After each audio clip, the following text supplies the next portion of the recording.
싹트기 시작했죠. 물론 이런 시기에도 일반적인 사회적인 현상은 장애인에 대한 학대, 유기가 사라지지 않았고 여전히 있었어요. 그리고 이제 기독교가 로마의 국교화된 이후 기독교가 어,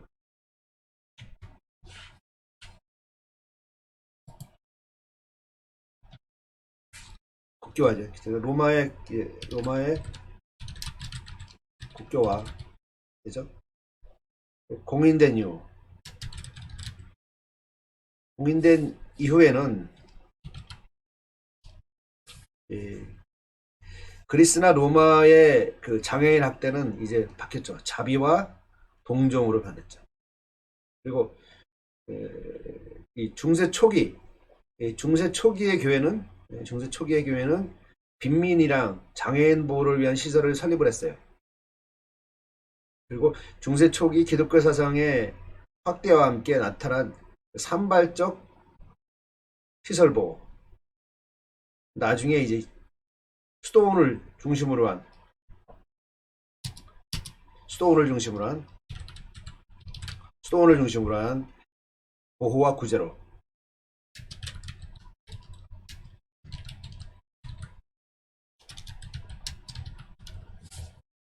이어지게 되었죠.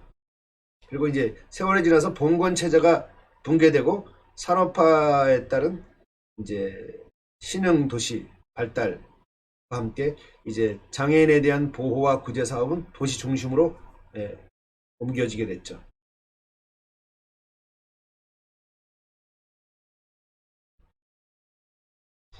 그래서 이 중세 때는 중세 기독교 사상을 바탕으로 그 장애인 보호 구제, 그것은 일단 기본적으로는 장애인은 무능력한 존재이고 저주의 대상, 편견, 학대, 유기의 대상으로 여겨졌던 부정적인 인식에서 벗어나서 인간에 대한 존엄성, 그리고 사회적 약자에 대한 보호와 구제라는 인식의 변화를 가져오게 되었어요. 이게 이제 전체적인 중세 때의 장애인에 대한 인식이었습니다. 그리고 이 종교개혁은 교육사상에도 영향을 미쳤죠. 그래서 장애인에 대한 교육 가능성을 찾고, 그리고 찾고자 교육은 빈부, 성별, 능력, 계급에 관계없이 모든 국민을 대상으로 하는 보통 교육이어야 한다. 그런 주장을 했죠. 동시에 국가의 교육의 국가적 관리, 교육 국가가 책임져야 되는 거죠. 관리하고 책임져야 된다.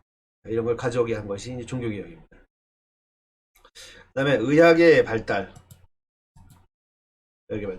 자, 의학의 발달은 이제 장애에 대한 병리적 접근이 가능해졌죠. 장애에 대한 병리적 접근이 과학적으로 이제 가능해졌죠. 그렇게 됨으로써 이제 기존에 팽배했던 미신적 편견, 장애에 대한 이런 것들이 극복되게 됐어요. 그래서 장애를 이해하게 됐고, 그다음에 과학의 발달과 함께 의학적 관점에서 장애에 대한 이해를 하게 됐죠. 생리학이나 의학이나 심리학이나 사회학 등 학문에서 심신장애인의 원인 규명, 그들을 위한 특수교육을 촉진시켰어요. 의학 발달이고, 그 다음에 철학사상의 변화.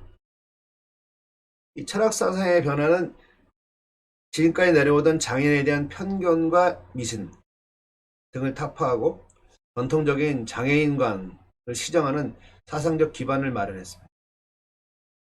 영국의 경험주의 철학자인 베이컨은 인간 이해에 있어서 일체의 선입견적 편견을 일소해야 된다고 주장을 했고요.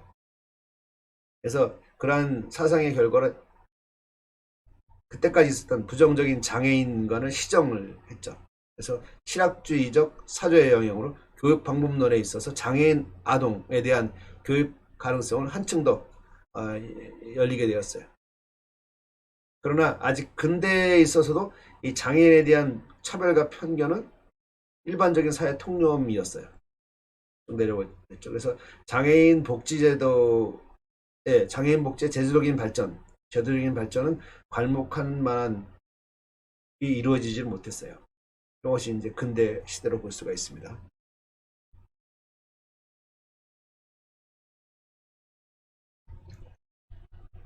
네, 다음은 현대 시대입니다. 현대 시대. 네, 현대 시대에는 장애인 복지의 전환점이 되는 것이 두 개 있죠. 1차 세계대전과 2차 세계대전. 세계대전. 그래서 세계대전을 겪으면서 그 상위군인들의 장애를 개인의 문제가 아닌 국가의 책임으로 인정을 하게 되죠. 그래서 거기서부터 이제 장애인 복지가 시작됩니다. 현대 시대에는. 그래서 현대 시대의 장애인 복지 발달 과정은 네 가지로 나누죠. 그래서 먼저 태동기, 그 다음에 전환기, 그 다음에 발전기, 그 다음에 도약기, 이렇게 나와요. 자, 태동기를 한번 볼까요? 태동기는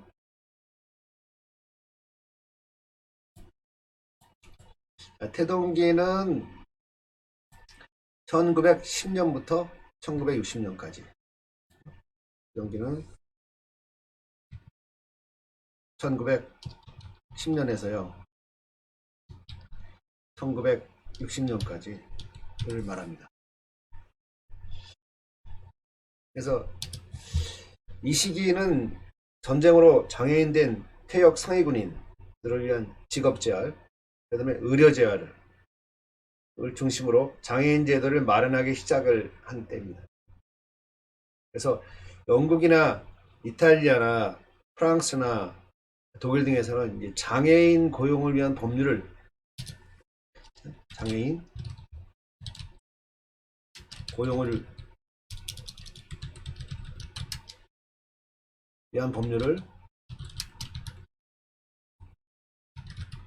제정했어요.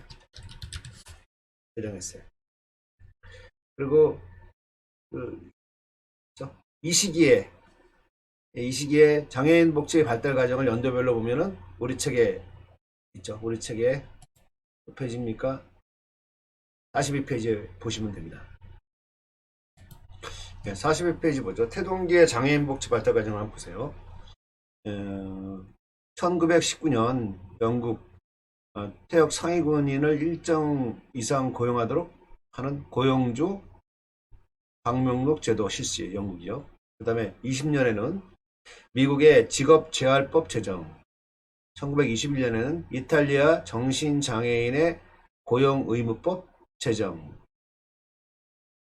그 다음에 1923년에는 제네바에서 퇴역 상위군인을 중심으로 신체장애인 고용 촉진 방안을 위한 회의를 개최했다. 1944년 우리 해방 전 1년 전이죠. 영국 신체장애인 고용법 제정했다. 1947년 이탈리아 산재장애인 의무고용법 제정 후 국가봉사 신체장애인 의무고용법, 맹인 의무고용법, 그다음에 농아자 의무고용법 등을 제정했다. 1948년에는 유엔 총회에서 세계인권선언을 발표했다. 1953년에는 독일 신체장애인 고용법이 제정됐다. 1955년에는 프랑스의 활당 고용법 제정했다. 1957년에는 프랑스 재활기본법이 제정됐다. 1963년에는 벨기에 장애인 고용법이 제정됐다. 1963년에는 미국 직업재활가정에 대한 체계 기반을 강화했다. 1969년에는 오스트리아 보호고용법을 제정되었다. 거죠. 이렇게 봤고요. 자, 1955년에는 이제 ILO 총회가 열리죠. ILO 세계 노동기구죠. 열려서 거기서 이제 신체 장애인의 직업재활에 관한 국제적 기준을 권고합니다. 만들어서. 그리고 이 권고에는 어떠한 것들이 있냐면은 그죠? ILO 총회 1955년에 ILO 총회에서 이제 첫 번째 첫 번째, 신체 장애인에게 차별 없이 근로자를 해고하지 않겠다는 약속하에 일정 비율의 신체 장애인을 사용자가 고용할 것. 일정 비율의 신체 장애인은 사용자가 고용하라. 그죠? 그 다음에 이제 두 번째는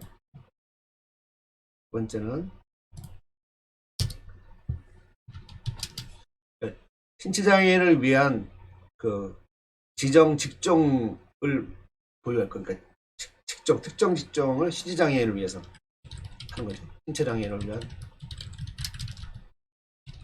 지정 직종. 이거는 이제 신체 장애인들이 하는 직종이다. 그죠? 유보할 것. 세 번째는 이제 중증 장애인인 신체 장애인 적당하다고 인정되는 직종을,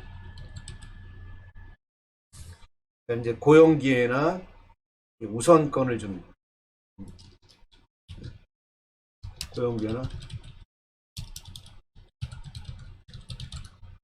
우선권 줄 것을 규정해 달라 하는 이런 권고를 이제 했죠. 자, 다음은 전환기입니다. 전환기는 70년대죠. 70년대. 이제 1970년대 들어오면서 장애인 복지에 대한 국제적인 동향은 일단은 장애인 인권선언이죠. 장애인 인권선언. 그 다음에 정상화 운동의 영향으로 그 종래의 어떤 의료 재활이나 교육 재활, 직업 재활 중심의 복지에 대한 반성이 이루어져요. 그러면서 종래의 이제 시설 중심에서부터 종래의 시설 중심, 수영,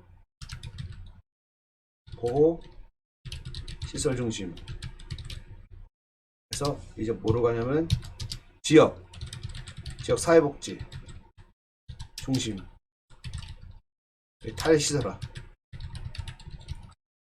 들어가고 갑니다. 그래서 그 지역사회 보호 경향이 대두되게 되죠. 그러니까 시설 중심이 아니라 이제 지역사회 중심으로 탈시설화.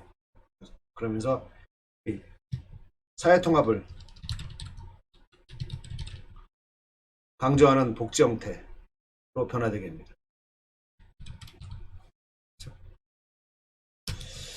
이때 전환기의 장애인 복지의 발달 과정 우리 책 43페이지 나오죠? 한번 보죠.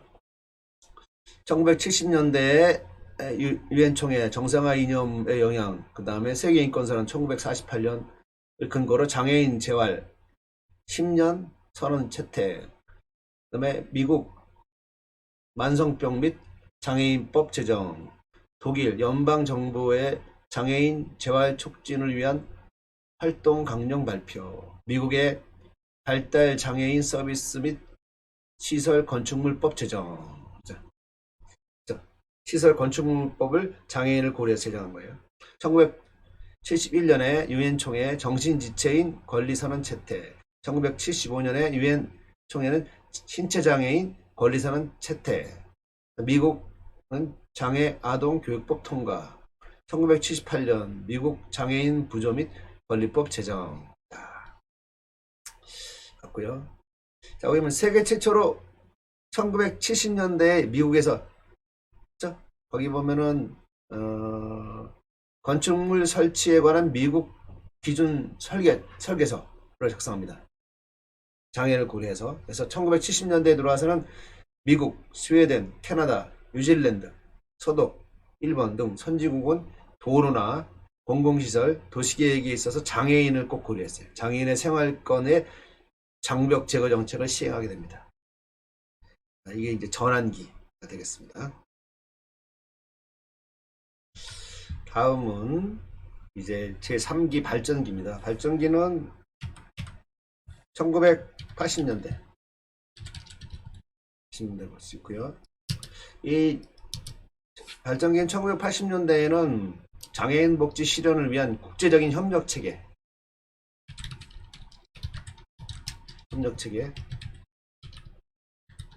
수립됩니다. 그리고 장애인 복지에 대한 총체적 접근 형태가 만들어지는 실제로 이 장애인 발전기를 맞이하게 된다. 그래서 3기 발전기라고 그러는 거예요. 우리 책의 44페이지에 보면은 4페이지 맞죠? 예. 발전기 장애인 복지 발달 과정이 있어요. 한번 보세요. 1980년대 독일, 1980년대의 재활 활동 강령 제시, 1981년 유엔 총회 1976년 결의에 따라 1981년을 국제 장애인 해로 선포한다.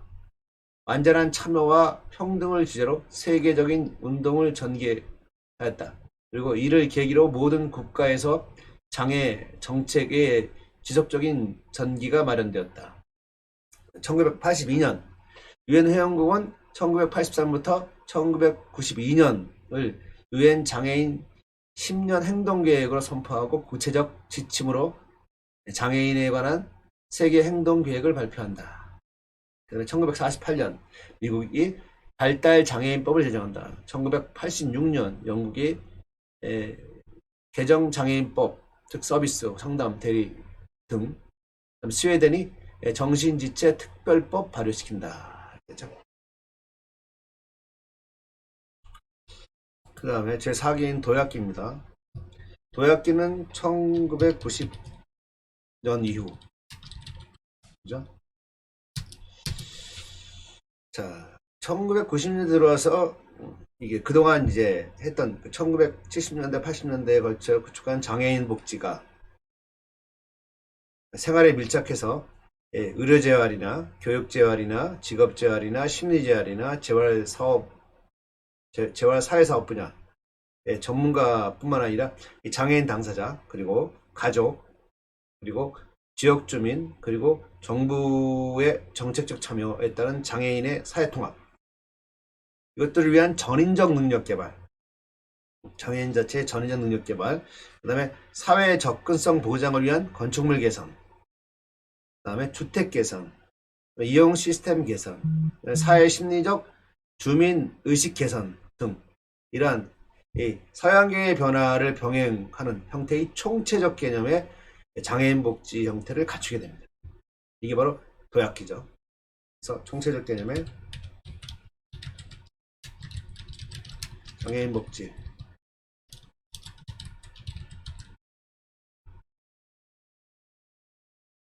갖추게 된다.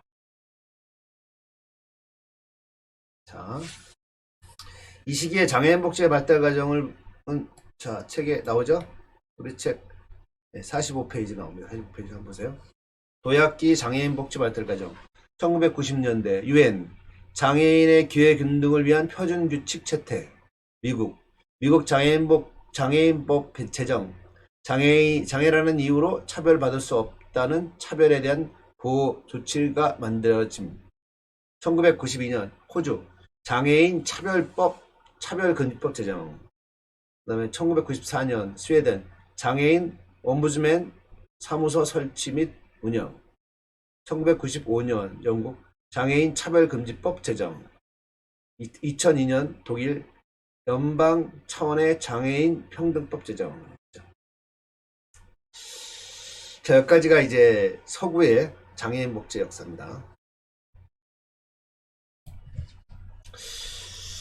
우리나라의 장애인 복지 역사입니다. 우리나라의 장애인 복지 역사는 정부 수립 이전과 정부 수립 이후로 나누어 보겠습니다. 정부 수립 이전에는 먼저 삼국시대를 보죠. 삼국시대는 그 장애인에 대한 국가의 구제 활동과 재반 노력을 전개했습니다. 전개했고, 그다음에 이 장애인과 관련된 장애인과 병자를 구분 없이 임시 방편적 활동이었습니다. 그래서 이것들은 일단은 임시 방편적이었다. 고요. 네, 고려시대. 이 고려시대는 이 어디에 영향받나요? 불교에 영향받죠.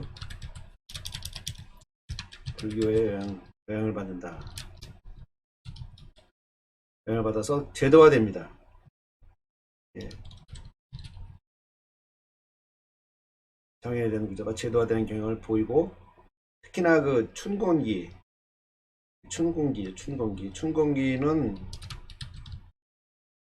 보릿고개입니다. 이럴 때 재해가 나서 재해 빈민이 발생했을 때 나라에서 비축해둔 곡식을 빌려주고, 그 다음에 이제 풍년이 들거나 가을에 상환하는 그러한 제도, 진대제죠. 진대제 이런 것들이 또 발달합니다. 그렇죠?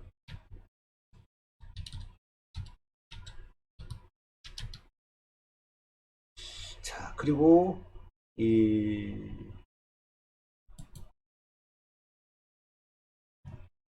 의료구제 활동이 있게 되죠. 선종 때.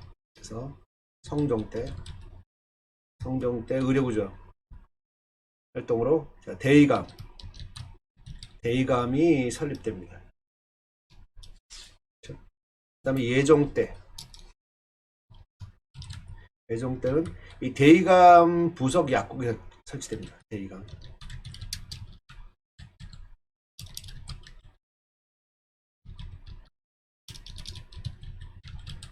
그 설치가 된다. 그래서 의료제도가 발전된다. 그 다음에 이제 해민국도 설치가 되죠. 해민국은 서민 부율기관이에요. 해민국.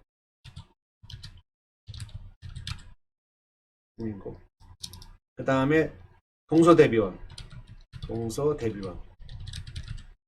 동서대비원은 이제 병자나 빈민, 고아, 노인, 폐질자, 걸식자 등을 구빈하는 그러한 동서대비원 설치됩니다.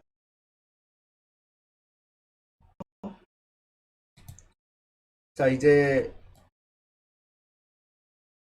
조선시대 보죠. 조선시대. 자, 조선시대를 보면은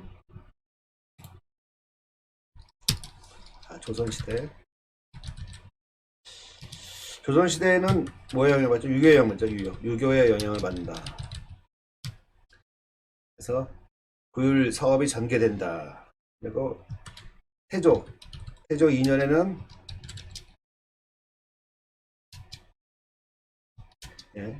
노약자 폐질자로 자립할 수 없는 자에게 노동면제죠. 노약 폐질